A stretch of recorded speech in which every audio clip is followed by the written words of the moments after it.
Sáquennos de aquí. Entrevista a María Simma. Nicky Elch.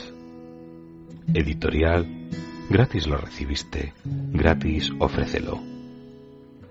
Dedicado con amor a todos aquellos que aún han de experimentar el amor de Dios.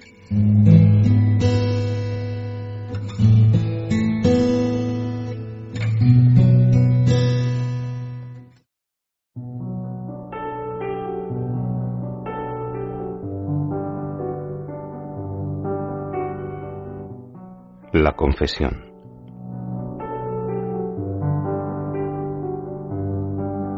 ¿Qué le han comentado, si han dicho algo, las almas del purgatorio acerca del sacramento de la reconciliación o confesión? Oh, sí, lo mencionan con frecuencia. Están muy tristes de que se haya vuelto tan poco frecuente, que se haya dejado de lado. Es un regalo tan grande el que Dios nos brinda, que Satanás solamente podría querer destruirlo. Y creo que lo está logrando. Deberíamos acudir a la confesión, como debería llamarse, con alegría y no asustados o temerosos como desea Satanás. No hay de qué preocuparse, no hay nada que un sacerdote no haya escuchado ya. Un buen sacerdote sabe muy bien que él mismo, con todo lo que ha aprendido y experimentado, es mucho más pecador que el resto. Para Jesús y para todos los que se encuentran en el cielo es un gran motivo de alegría cuando llevamos nuestras debilidades y fracasos ante Jesús. Las almas del purgatorio me han contado que no existirían el 60% de todas las depresiones que se sufren en el mundo si se aprovechara este enorme regalo. Muchos especialistas, empresas farmacéuticas y orientadores se quedarían sin trabajo si todos se confesaran regularmente. Nuestro Señor puede salvar y sanar a todos y a todo, según Él quiera, tan solo con pedírselo. Nuestra madre ha dicho, y creo que fue en Medjugorje, que la confesión mensual sanaría a Occidente. La confesión no se entiende correctamente.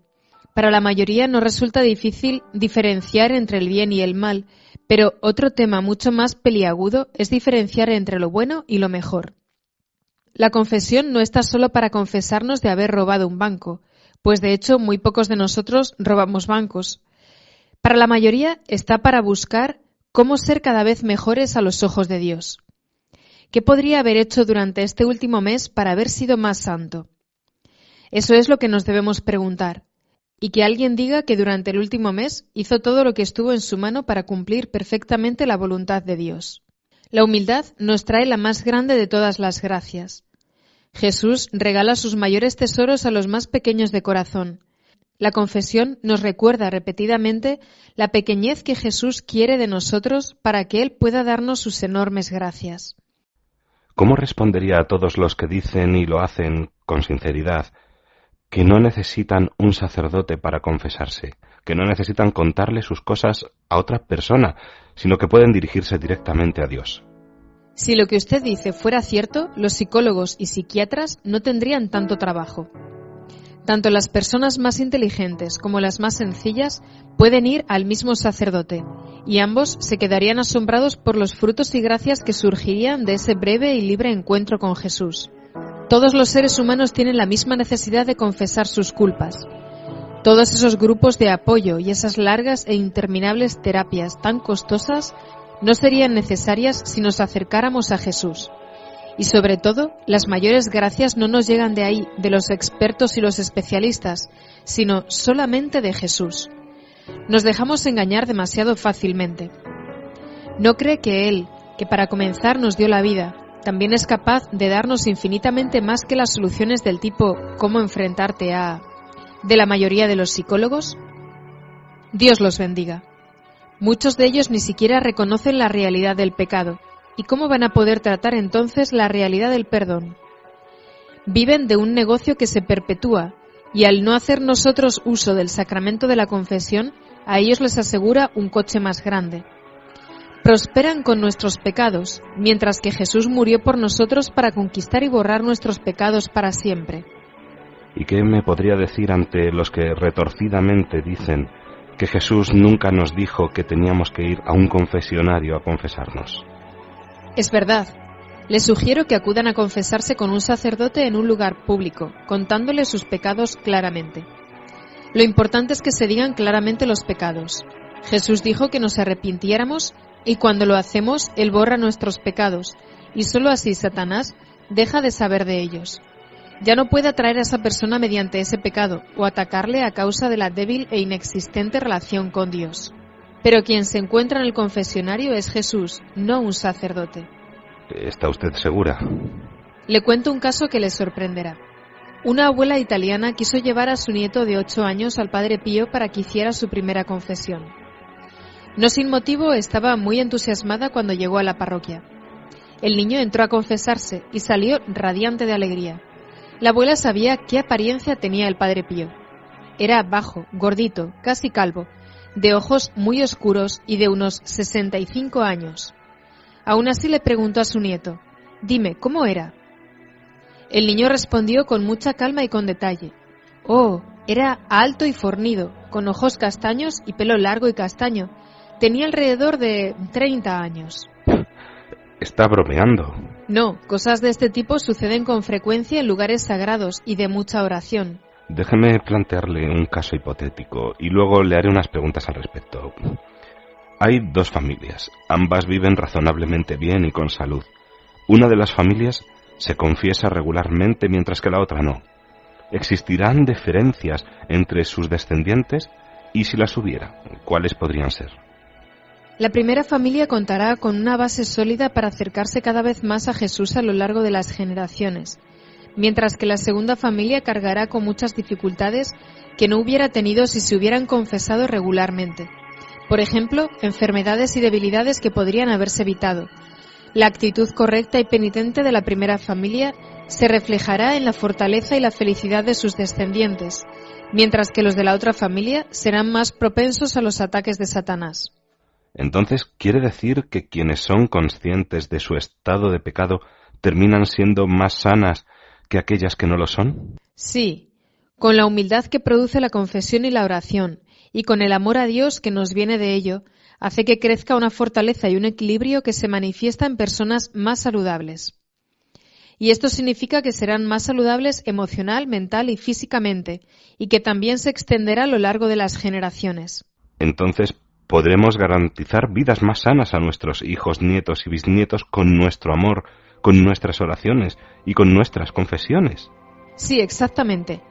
Gran parte de la medicina actual se limita a reparar los daños. Si los médicos actuales en todos los campos dedicaran el mismo tiempo y energía a la prevención en el sentido que nos indican los 10 mandamientos, el mundo tendría solo una pequeña fracción de las enfermedades que sufre en la actualidad. La medicina preventiva no nos cuesta nada y sobre todo nos damos cuenta más claramente de la inmensidad del amor de Dios por nosotros. Esto no es un juego para Él. Él se llena de alegría cuando estamos llenos de paz y de la felicidad que produce. Dios solo quiere vernos felices, libres y saludables.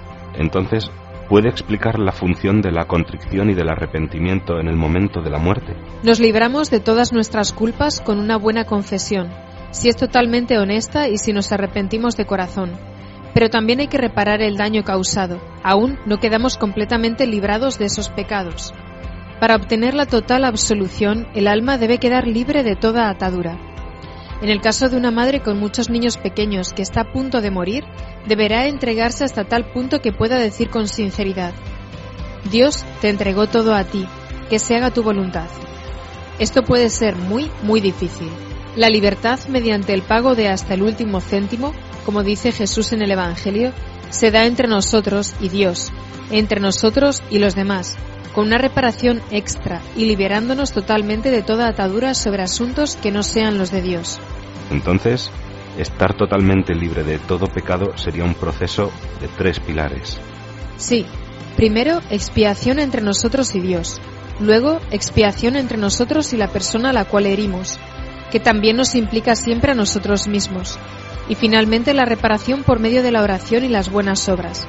No solo se debe borrar el pecado, sino que también se debe reparar. ¿Las personas no católicas y los no cristianos también deben confesarse? Oh, sí. Ningún sacerdote que desee cumplir las enseñanzas de Jesús puede rechazar a un penitente. Sin embargo, si esto ocurre, sugiero a esa persona que rece por ese sacerdote que le ha rechazado y que mire adelante. No importa quién sea el pecador, qué educación ha tenido o de dónde proviene. Todo lo que necesita es un arrepentimiento profundo por todo el mal que ha hecho. Pronto ese pecador encontrará un sacerdote por voluntad de Jesús, se lo puedo asegurar. A pesar de que los no católicos no pueden recibir el sacramento de la confesión, realizar una confesión informal les haría tanto bien a sus almas, puedo asegurarlo. Cuando un no católico busca esto, Dios le concederá unas gracias muy, muy grandes.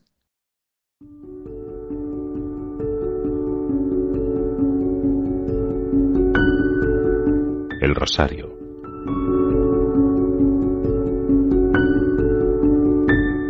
¿Cuál es su opinión con respecto al rosario? ¿Es tan importante? El rosario ayuda a curar las heridas y es también una gran fuente de paz, en especial para aquellas familias que lo rezan juntas. Satanás odia el rosario precisamente por esta razón. Lo siguiente ocurrió el 16 de diciembre de 1964. Enseguida va a darse cuenta de por qué me acuerdo hasta de la fecha exacta. Ese día llegué a casa muy cansada, pero vi que tenía una gran cantidad de cartas. Me propuse revisarlas rápidamente y contestar solo las 2 más urgentes. Elegí 2 y me di cuenta de que lo que se necesitaba en ambos hogares era un rosario en familia, y así desaparecería la angustia que experimentaban. Entonces me senté y saqué la carpeta donde guardo papeles y sobres. La coloqué aquí en el centro de la mesa. La abrí y extraje 2 hojas y 2 sobres. Como acostumbro, comencé a escribir la dirección en los sobres antes de escribir las cartas. Repentinamente escuché un silbido agudo y vi a Satanás parado aquí a mi derecha. Era un hombre moreno y atractivo, de 30 años, que me lanzaba miradas de odio y rabia. Lo ignoré y continué escribiendo las direcciones en los sobres. Luego sentí olor a quemado que me sorprendió. Miré dentro de la carpeta y por la ventana. Nada. Luego pensé, hoy no he encendido nada hasta ahora, debe ser la casa de los vecinos. Pero cuando miré nuevamente hacia la derecha, Satanás había tomado las 2 hojas de papel, las había arrastrado hasta el borde de la mesa y tenía su mano sobre ellas. Había una zona negra completamente quemada sobre la hoja en la que había apoyado su mano, y ese era el olor que yo había sentido. En el nombre de Jesús le ordené que se retirara, y así lo hizo rápidamente. Terminé las 2 cartas, y al principio pensé en tirar las hojas quemadas, pero como solo la cara de arriba de ambas hojas estaba dañada, mientras que la de abajo solo se encontraba levemente oscura, pensé entonces que sería mejor si se las mostraba al párroco. Me agradeció que no las hubiera tirado porque quería que las estudiara un laboratorio de física en Innsbruck.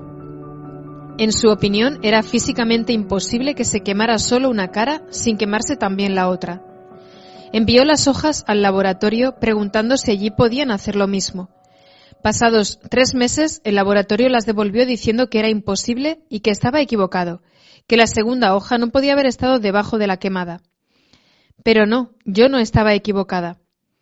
El original se perdió cuando se quemó mi casa, pero había hecho una foto de las hojas quemadas. La foto la hice cuando la segunda hoja de papel que estaba debajo ya se había roto. En resumen, así odia Satanás el rosario. ¿Qué le diría a aquellas personas a quienes el rosario les parece aburrido e inútil a causa de las repeticiones? La humildad presupone que hablemos solo de lo que hemos experimentado. Quienes afirman eso es que no han rezado el rosario. La meditación de los misterios, la meditación de la vida de Jesús, nos brinda tanta paz y alegría que Satanás se vuelve loco. María hizo muchas promesas a aquellos que rezan el rosario, y lo hizo por medio de Santo Domingo. Conozco a una mujer que se compró un rosario nuevo, a unos 100 metros de la iglesia a la que se dirigía a rezar con un grupo numeroso de peregrinos. Cuando se arrodilló en el banco, lo buscó en su bolso y se encontró que solo quedaba un puñado de cuentas sueltas y muchos pedacitos de alambre. El diablo lo había soltado todo para que no rezara el rosario. Satanás odia la paz y odia la curación, y el rosario es extremadamente curativo y un arma muy poderosa contra él. ¿Alguna vez se le ha aparecido algún alma del purgatorio pidiéndole que rezara un rosario con él o ella? Sí, eso sucede. Recuerdo una vez, fue en los años 50, cuando viajaba en tren desde Bludenz. Era uno de esos días en los que había muchos viajeros, así que elegí, como hago habitualmente, el último vagón del tren. Subí y pronto encontré un compartimento en el que viajaba solamente una mujer. Me senté a su lado. Todavía no me había acomodado cuando sacó un rosario de su bolso y dijo: Bueno, aquí hay alguien que rezará el rosario conmigo. Lo primero que pensé fue, si hace lo mismo con todo el que entra, no me extraña que esté sentada aquí sola. Pero, por supuesto, yo estaba muy feliz de rezar con ella el rosario, y en el tiempo que duró no entró nadie al compartimento. Cuando terminamos, dijo, «Gracias a Dios», y desapareció al instante. Me encontré totalmente sola en el compartimento, mientras numerosas personas daban vueltas por los pasillos. Solo en ese momento fue cuando tuve el presentimiento de que se había tratado de un alma del purgatorio.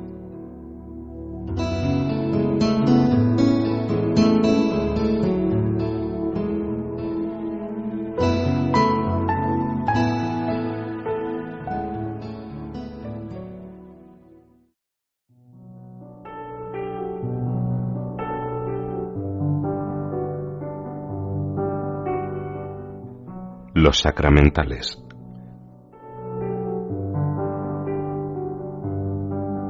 ¿Qué son los sacramentales? ¿Son importantes para nosotros y para las almas del purgatorio? Sí, son muy importantes y deberíamos usarlos siempre que podamos. Las almas aman todos los sacramentales, entre los que se incluyen el agua bendita, el aceite, la sal, las medallas, las velas y otros objetos. Puedo contar una historia magnífica y muy interesante sobre este tema.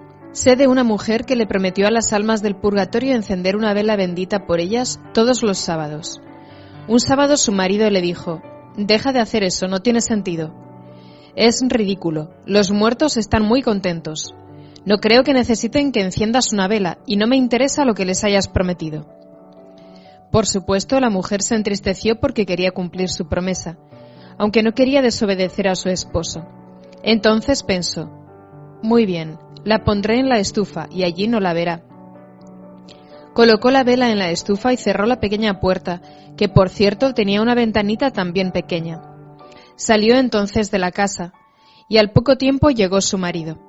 Cuando estaba a punto de tirar algo, se dio cuenta con sorpresa de que en la estufa había una luz, así que extrañado abrió la puerta y miró dentro. Para su gran asombro, no solo vio la vela ardiendo, sino 6 pares de manos juntas en actitud orante alrededor. Cerró la puerta y esperó a que regresara su mujer. Cuando llegó le dijo, «¿Por qué has puesto la vela dentro de la estufa? Deberías ponerla aquí en la mesa». ¿Les gusta también algún tipo de música en particular? Sí, les gusta la música sacra y de forma especial el sonido de las campanas que convocan a las familias a la iglesia. Así que nos puede sorprender que en algunos laicistas protesten diciendo que las campanas son una invasión a su privacidad. Satanás tiene otro punto más a su favor si las sociedades están tan espiritualmente muertas como para no reaccionar ante estos ataques. ¿Cómo puede ayudarnos a nosotros y a las almas del purgatorio el agua bendita? Deberíamos tener agua bendita a mano en todos los hogares. Deberíamos usarla con frecuencia. En caso de que algo nos perturbe o si se ha cometido un gran pecado, deberíamos rociar el lugar con agua bendita.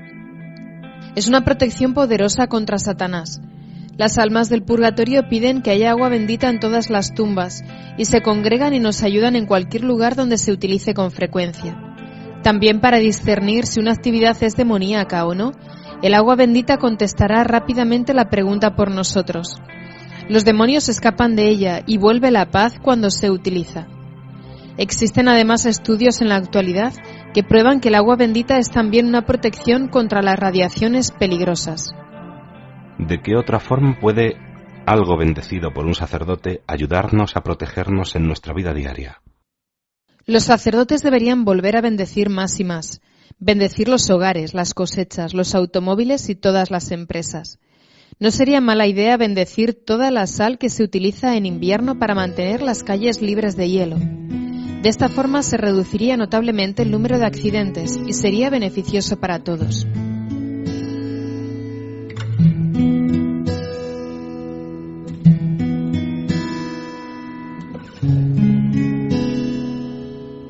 Sáquennos de aquí. Entrevista a María Sima. Nicky Elch. Editorial. Gratis lo recibiste, gratis ofrécelo. Dedicado con amor a todos aquellos que aún han de experimentar el amor de Dios.